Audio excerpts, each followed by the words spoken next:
Salve, salve, pessoa querida! Saudações biológicas, professor Túlio Bastos, nesse nosso vídeo 8 da Super Revisão Enem 2019.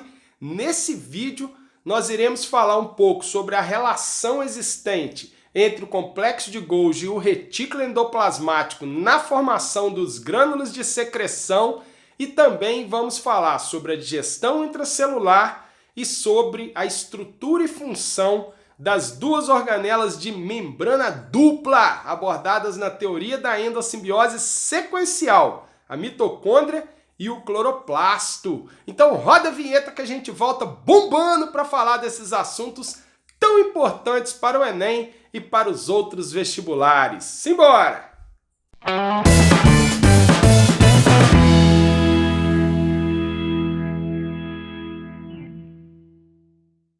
Vamos começar falando sobre a relação entre o retículo e o complexo de Golgi. Isso já foi abordado em mais de uma ocasião na prova do Enem e volta e meia é um assunto abordado nos outros vestibulares. Nós vimos que o complexo de Golgi ele faz armazenamento e empacotamento de substâncias. Mas que substâncias são essas? Às vezes são substâncias sintetizadas pelo próprio complexo de Golgi, mas na grande maioria das vezes são substâncias sintetizadas no retículo endoplasmático, sejam elas proteínas ou enzimas, já que, como nós veremos nos vídeos de bioquímica, toda enzima é uma proteína. Essas proteínas elas são enviadas para o complexo pelo retículo endoplasmático, demonstrando a relação entre as duas organelas. No complexo, ela é armazenada, empacotada e secretada na forma de grânulos de secreção. Que grânulos podem ser esses? Podem ser grânulos como os imógenos pancreáticos, ricos em enzimas que formam o suco pancreático. Podem ser lisossomos, ricos em enzimas responsáveis pela digestão intracelular, bem como pode ser um peroxissomo, rico em enzimas peroxidases, responsáveis pela desintoxicação intracelular. Agora vamos falar um pouco sobre a digestão intracelular, então especificamente sobre os lisossomos. Quando a célula realiza uma heterofagia ou uma autofagia, ela vai ter que digerir o conteúdo. Primeiro vamos ser claros aí, né, para não restar nenhuma dúvida. Quando ela vai pegar algo de fora, por fagocitose ou pinocitose, isso é uma heterofagia. No entanto, se alguma organela ou alguma estrutura celular não está em bom funcionamento, por exemplo, porque já está velha, a célula também pode envolver essa estrutura, digeri-la e reaproveitar seu conteúdo para a formação de novas estruturas. Isso seria uma autofagia.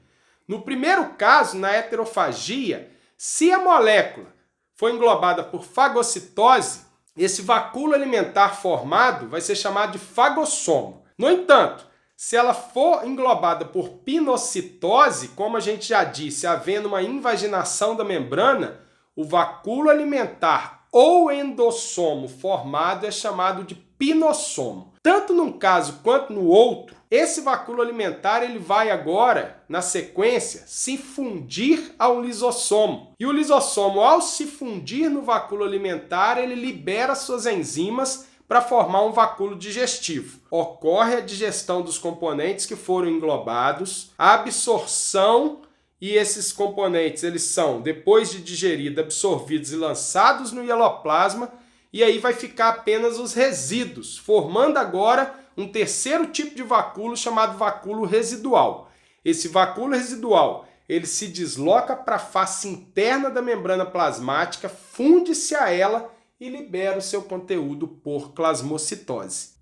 E para encerrar esse nosso vídeo, vamos falar de duas das mais importantes organelas citoplasmáticas, mitocôndria e cloroplasto. Como nós já falamos, essas duas organelas elas têm membrana dupla, têm sua própria maquinaria metabólica para a síntese das suas próprias proteínas e têm sua própria molécula de DNA. Em razão dessa complexidade das duas organelas, elas são abordadas na chamada teoria da endossimbiose sequencial, proposta por uma pesquisadora chamada Lynn Margulis, segundo a qual mitocôndrias e cloroplastos eram bactérias livres nos mares primitivos que em um determinado momento do contexto evolutivo foram englobadas por uma célula maior estabelecendo uma relação de simbiose. Tá beleza? Então, quais são as evidências da teoria da endossimbiose sequencial? Membrana dupla, membrana externa e membrana interna, a própria molécula de DNA, tanto em mitocôndria quanto em cloroplasto. A sequência desse DNA é diferente do DNA nuclear e elas têm seus próprios ribossomos. E o interessante, o DNA dessas organelas é um DNA circular. Lembra que nós falamos lá no vídeo sobre célula procariota e eucariota que o DNA também era uma diferença entre os dois tipos celulares, exatamente porque ele era um DNA circular na célula procariota? Então eu estou dizendo claramente para você que o DNA de mitocôndria e cloroplasto é muito parecido ao DNA da célula procariota. Ele também é um DNA circular e não é associado à proteína. Outro detalhe interessante é o seguinte, elas têm, como eu já disse, sua própria maquinaria metabólica relacionada à síntese das suas próprias proteínas e enzimas. E, inclusive, os ribossomos de mitocôndrias e cloroplastos são semelhantes aos ribossomos procarióticos. É outra coisa que a gente já falou nos vídeos anteriores. Eles são ribossomos com coeficiente 70S, ao passo que os ribossomos eucarióticos têm coeficiente 80S. Então, os ribossomos de mitocôndrias e cloroplastos, eles são muito parecidos aos ribossomos bacterianos, e isso consiste em mais uma evidência a favor da teoria da endossimbiose sequencial proposta pela pesquisadora Lynn Margulis. Agora vamos falar um pouco sobre a função dessas duas organelas. Na realidade, no geral, essas duas organelas só exercem uma função, mas que é uma função muito importante. A mitocôndria é responsável pela respiração celular e o cloroplasto é responsável integralmente pelo processo de fotossíntese em célula eucariótica. Não se esqueça que mitocôndria e cloroplasto são organelas exclusivas de células eucarióticas. Não vai fazer confusão, não.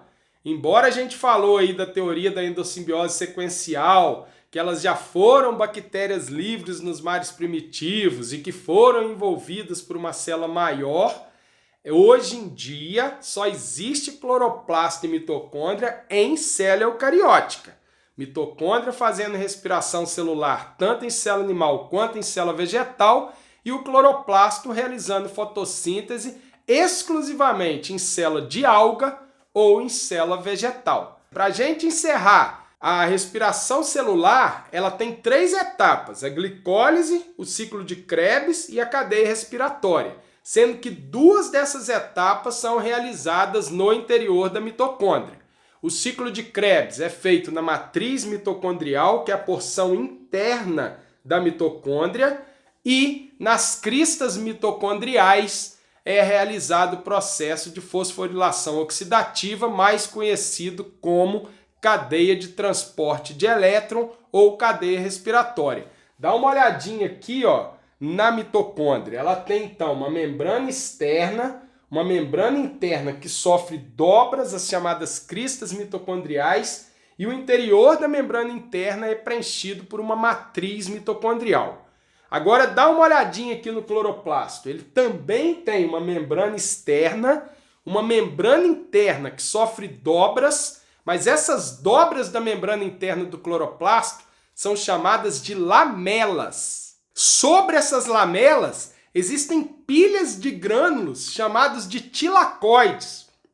E isso é interessante, porque como a gente disse, a fotossíntese ela é realizada no cloroplasto, integralmente no cloroplasto. Só que a fase clara da fotossíntese é feita nos locais do cloroplasto onde existe a clorofila, o famoso pigmento verde de clorofila que permite a absorção de luz para a realização da fotossíntese.